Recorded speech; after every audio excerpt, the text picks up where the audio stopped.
that said, I want you to obey my command, protect yourselves at all times. Obedezca mis comandos y protegerse a sí mismo siempre. Touch him up now, good luck to both of you. Tóquenlo. Buena suerte, ambos. And here's something that I like already of Solis. You like a fighter moving to the right? Oh, I love it. Interesting, okay. And he's able to get countered. Pacquiao throws that left, a 55-21 record. And while he's won all those fights, he's never lost. When you step up against the Pacquiao, it's Pacquiao looking for a chance to attack, as he always does. Yeah, and Solis does. He has to be aware. He can't be going in there thinking that he can take the punch from Pacquiao. Here in round one, major 4 boxing titles, but he's number 1 in the WBC, WBO, and IBF at 130 pounds. And he's generally considered probably the best at that weight class, if not Juan Marquez, with round number 1. I would like to see Jorge Solis pull that straight right to the body instead of looking for the head all the time. Take some power away from Pacquiao. Pacquiao gets him against the ropes. So a pretty close first round. Solis is through it in any case. Yeah. And they're very, very close. I did a fight with... We're in round number 2. Of course, it's a scheduled 12-rounder. And Solis getting a little wild and awkward in there, and that won't benefit you against Manny Pacquiao. You need to get Pacquiao frustrated. Make him make mistakes. Like right there, he's getting a little frustrated because he can't get in. He's reaching in. Pacquiao's left gets in. Of course, that's an important punch for him, we all know. You know, is there a danger, Gennaro, do you think, that maybe he looked past this one and didn't take this one quite as seriously as those fights? Do now outside of boxing, but I believe... He said, I'm not campaigning. Obviously, when I'm training, I put all my mind into this fight. When this is all done, I'll go back and campaign. But just seconds remaining here in round 2. A better round for Pacquiao. At least the pace of the fight for Solis. And there's another straight right hand getting in by Jorge Solis. So down into the featherweight, taking on Jorge Solis. Yeah, he gets connected a couple of good shots right now, too. Effective in this fight, but just hasn't used it enough. And that was the weapon he wanted to use. You know, in his fight against Nicky Benz recently, he averaged 36 jabs per round.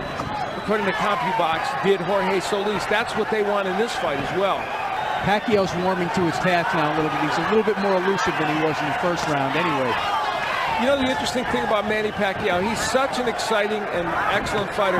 He makes a lot of fundamental errors. He squares himself up to opponents, and he is 3-1-1 against the Erik Moraleses, Juan Marquez, and Marco Antonio Barrera. Hard for them even to take advantage of it. Certainly Solis would have a hard time doing it. He's certainly one of those guys you would never tell a young fighter fight like Manny Pacquiao. You definitely don't want to do that. He's like the only guy that can do it. Fray helps. A minute left to go here in round number 3.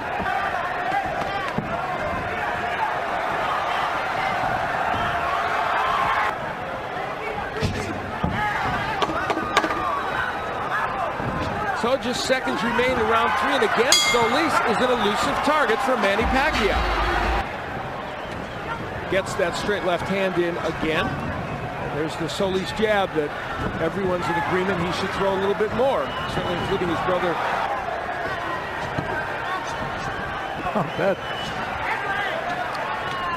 Well, he didn't take much time, did Manny Pacquiao. If nothing else, Solis is a very awkward fighter for Pacquiao to deal with right now. Yeah, the height has actually been a problem for Pacquiao. The movement, I mean, people who've seen Pacquiao fight should realize and understand that he has a lot of trouble with fighters that move on him.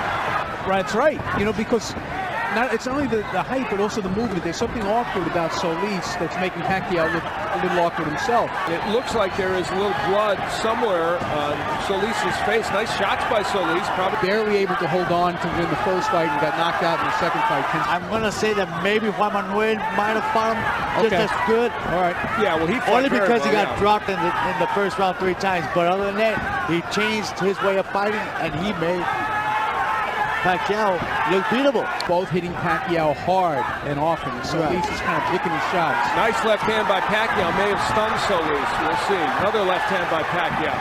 What lands. very calm, and all of a sudden he just shoot out right away. And he's very quick with his hands as well. Solis has his best moments of the fight as he pins Manny Pacquiao against the rope. And I think the CompuBox numbers were an indication. To see Manny Pacquiao and Jorge Solis, and so far, what was going on there was Solis tried to throw a straight right to the body, and the elbows kind of slipped it down. That's the reason why the shot went down the road. He's a very good fighter, and the fight was stopped in the third round, and Cotto did it. By the way, an irony is that Cotto is fighting Bobby Pacquiao, the brother of Manny Pacquiao, in June. That's a fight I would really like to see, is Manny against Cotto, because Cotto is a monster. Good straight to the right. Here comes Solis with nice jab by Solis. Wally pointed out Erik Morales certainly had his success with that. Doesn't it seem, though, that Pacquiao has of Solis? Just seconds remaining here in round 5. This has been a pretty good round for Jorge Solis. And that's the understatement. Though he's probably still behind in this fight, he's making some things happen against Manny Pacquiao. Of course, he's a longtime associate of Roach, and they said the camp went along just as it always does, but Roach did get here. You know, you hate to say, that this did have an impact, this didn't have an impact, because in a way, it takes away from Solis. And if he creates that cut here in round number 5. Solis should be doing what he's doing right now.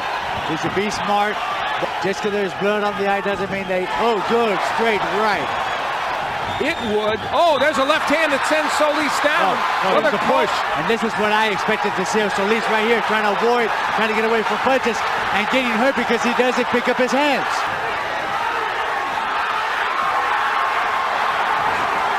Tendency to fall inside, especially if he throws his right hand, and that's why the heads keep coming together. Two left hands hurt Solis' weapon, and it's working now. Solis needs to pick up that guard, and he didn't do it to a lot of guys.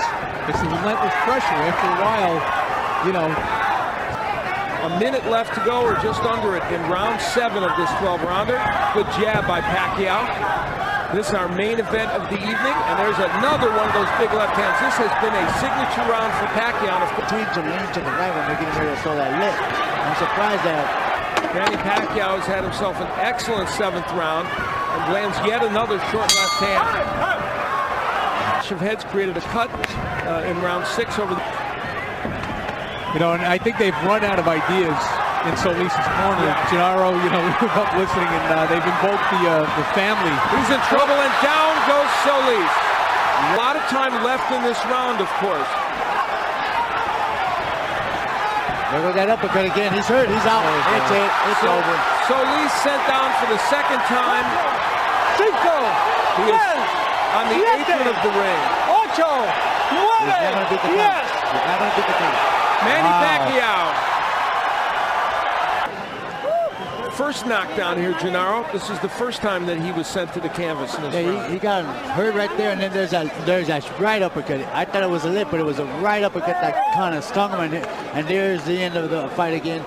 Double left, there's a straight right, and a left to finish it off.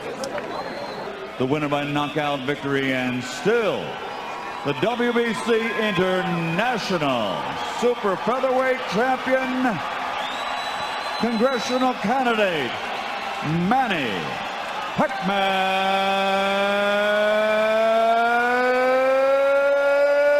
Pacquiao.